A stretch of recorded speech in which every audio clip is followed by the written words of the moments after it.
नमस्कार। आज सेप्टेम्बर मास 15 तारिख खबर आरंभ करिबा सुभद्रा योजनारू। सुभद्रा योजनारे आवेदन करिबा पई महिला मानक मध्यरे उत्साह देखिबा पई मिलुची। वर्तमान सुद्धा पाखापाखी 50 लाख महिला पंजीकरण करि सारिलेनी। 15 तारिख भितरे जेउ माने आवेदन करिथिबे सेमानक निकटकू बैंक रु प्रथम किस्ती 17 तारिख रे जीवो बोली उपमुख्यमंत्री प्रभाती परिडा सूचना देइचंती। आज सुभद्रा स्वागत पदयात्रा आरंभ हेबो। 10,000 पदयात्रा हेबो। राजधानी रु आरंभ करी प्रत्येक राजस्व ग्राम रे हेबो पदयात्रा। परवर्ती खबर मो स्कूल अभियान रो ना बदलाई देले मोहन सरकार। सूचना अनुसार गणशिक्षा विभाग रे मो स्कूल अभियान रो नाम बदलिला। 2017 रु आरंभ होइतिबा मो स्कूल अभियान ना बदली पंचसखा शिक्षा सेतु नुआ योजना होईची। सूचना अनुसार चलित बजेट रे बीजेडी सरकार रो बहु चर्चित योजना बिजु स्वास्थ्य कल्याण योजना रो ना परिवर्तन होई गोपबंधु जन आरोग्य योजना होईची। सेही परी बिजु सेतुर योजना रो नाम बदलाई सेतु बंधन योजना नामकरण होईची। लक्ष्मी योजना रो नाम ग्रामांचल परिवहन योजना होइतिबा बेले आम ओडिशा नवीन ओडिशा रो नाम बदलाई विकसित गाँ योजना होईची। कालिया योजना रो नाम बदलाई सीएम किसान योजना होइतिबा बेले अन्य पक्षरे बिजु पक्का घर ना परिवर्तन होई अंत्योदय गृह योजना होईची बोली जणा पड़ीची। परवर्ती खबर आज 3 घंटा पाई बंद रहिबो श्रीजीउंक दर्शन। सूचना अनुसार आज पवित्र भाद्रव शुक्ल पक्षर श्रावणी द्वादश तिथि। एही तिथि रे महात्म्य हेउची श्री दिव्य सिंह देव महाराजंक नूतन अंक आरंभ हेबो। शून्या सर्वसम्मत बामन जन्म। श्रीमंदिर रे बामन जन्म, शक्रध्वज उत्थापन, इंद्र ध्वजा पूजा, गरुड़ पार्श्व परिवर्तन, वैष्णव सम्मत विजया एकादशी उपवास। एही अवसर रे पुरी श्रीमंदिर रे स्वतंत्र नीतिकांति अनुष्ठित हेबो। फल 3 घंटा श्रीजीउंक दर्शन बंद रहिबो। मध्याह्न धूप परे अपराह्न 5टारू राति 8 घटिका पर्यंत दर्शन बंद रहिबो बोली श्रीमंदिर प्रशासन पक्षरु सूचना दिया जाइछि। पौराणिक किंवदंती अनुसार भगवान नेइथिबा 10 अवतार मध्यरु वामन अवतार अन्यतम।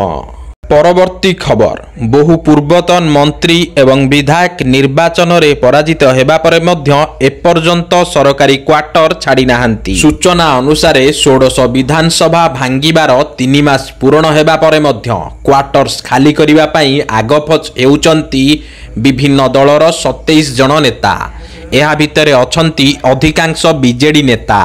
एमानक मध्यरे पूर्वतन मंत्री विक्रम केसरी आरुख, प्रदीप कुमार अमात, पूर्वतन विधायक अमर शतपथी, देवी मिश्र, रजनीकांत सिंह, प्रेमानंद नायक, प्रीतिरंजन घड़ाई, रीता साहू, सुरेश राउतराय भली नेता रहिचंती। नियम अनुजाई विधानसभा भांगिबार 15 दिनरु मासे मध्यरे पूर्वतन विधायक माने सेमानक रखितिबा क्वार्टर्स को खाली करिबा उचित। अपरपक्षे क्वार्टर्स खाली हेउ नथिबारु पाखापाखी 60 मंत्री और विधायक राज्य अतिथि भवन रे रहिचंती। परवर्ती खबर सरकारी कर्मचारी छुट्टी बातिल, हेडक्वार्टर न छाड़िबा पई निर्देश। सूचना अनुसार प्रधानमंत्री नरेंद्र मोदी ओडिशा गस्त को दृष्टि रे रखी सेप्टेम्बर 14 तारिख रु सेप्टेम्बर 16 तारिख पर्यंत समस्त सरकारी कर्मचारी छुट्टी बातिल करा जाइछि। एही समय रे समस्त कर्मचारी को हेडक्वार्टर न छाड़िबा पई निर्देश दिया जाइछि। सूचना अनुसार प्रधानमंत्री नरेंद्र मोदी सेप्टेम्बर 17 तारिख रे भुवनेश्वर आसी राज्य सरकार जनकल्याणकारी योजना सुभद्रा योजनार शुभारंभ करने सह विभिन्न प्रकल्पर शिलान्यास और लोकार्पण करिवार कार्यक्रम रहिछि। परवर्ती खबर दीर्घ 6 वर्ष परे खोलिला कोलाब जलभंडारर गेट। वर्षा जल निष्कासन पई खोला जाइछि गोटिए गेट। जलभंडारर सुरक्षा दृष्टि शनिवार जलभंडारर 6 नंबर गेट खोला जाइछि। सुरक्षा दृष्टिकोणरू तलिया अंचलर लोकमानंकु आगुआ सूचना दिया जिबा सह सतर्कता करा जाइछि बोली डैम मुख्यमंत्री कहिसंती। सूचना योग्य गत 2018 मसीहा अगस्ट 26 तारिख रे शेष थर पई कोलाब जलभंडार गेट खोला जाइथिला। परवर्ती खबर ଚିଲିକା ମଝିରେ ଫସିଲା ପୁଣି ଯାତ୍ରୀବାହୀ ଡଙ୍ଗା। ସୂଚନା ଅନୁସାରେ ଉକ୍ତ ଡଙ୍ଗାରେ 50ରୁ ଉର୍ଦ୍ଧ୍ୱ ଯାତ୍ରୀ ରହିଥିବା ବେଳେ 15ଟି ବାଇକ୍ ମଧ୍ୟ ରହିଥିଲା।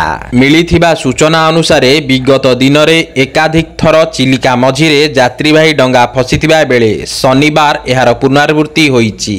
ପରବର୍ତ୍ତୀ ଖବର, ବିଶ୍ୱରେ ଆତଙ୍କ ଖେଳାଉଥିବା ମଙ୍କି ପକ୍ସକୁ ନେଇ ଆସିଛି ଏକ ବଡ଼ ଖବର। ମଙ୍କି ପକ୍ସର ପ୍ରଥମ ଟିକାକୁ ହୁ ଦେଇଛି ଅନୁମୋଦନ। ମଙ୍କି ପକ୍ସର ପ୍ରଥମ ଟିକାକୁ ବିଶ୍ୱ ସ୍ୱାସ୍ଥ୍ୟ ସଂଗଠନ ଦେଇଛି ଗ୍ରୀନ୍ ସିଗ୍ନାଲ। ମଙ୍କି ପକ୍ସ ରୋଗୀଙ୍କ କ୍ଷେତ୍ରରେ ବ୍ୟବହାର ପାଇଁ ଏହି ଟିକାକୁ ପ୍ରାକ୍ ଯୋଗ୍ୟତା ଶ୍ରେଣୀରେ ଅନ୍ତର୍ଭୁକ୍ତ କରିଛି ବିଶ୍ୱ ସ୍ୱାସ୍ଥ୍ୟ ସଂଗଠନ। ପାଣିପାଗ ସମ୍ବନ୍ଧୀୟ ଖବର, ରାଜ୍ୟରେ ଜାରି ରହିଛି ବର୍ଷା। ଉତ୍ତର ଓଡ଼ିଶାରେ ଅତି ପ୍ରବଳ ବର୍ଷା ନେଇ ପୂର୍ବାନୁମାନ କରିଛି ଆଞ୍ଚଳିକ ପାଣିପାଗ ବିଜ୍ଞାନ କେନ୍ଦ୍ର। ସୃଷ୍ଟି ହୋଇଥିବା ଗଭୀର ଅବପାତ ପ୍ରଭାବରେ ପ୍ରବଳ ବର୍ଷା ନେଇ ରବିବାର 3ଟି ଜିଲ୍ଲାକୁ ଅରେଞ୍ଜ ୱାର୍ଣ୍ଣିଂ ଜାରି କରାଯାଇଛି। ସୁନ୍ଦରଗଡ଼, ଝାରସୁଗୁଡ଼ା ଓ ସମ୍ବଲପୁର ଜିଲ୍ଲାକୁ ଅରେଞ୍ଜ ୱାର୍ଣ୍ଣିଂ ଜାରି କରାଯାଇଛି। ଏହାସହ ଦେବଗଡ଼, ଅନୁଗୁଳ, କେନ୍ଦୁଝର, ସୋନପୁର, ବରଗଡ଼ ଓ ମୟୂରଭଞ୍ଜକୁ ୟେଲୋ ୱାର୍ଣ୍ଣିଂ ଜାରି କରାଯାଇଛି।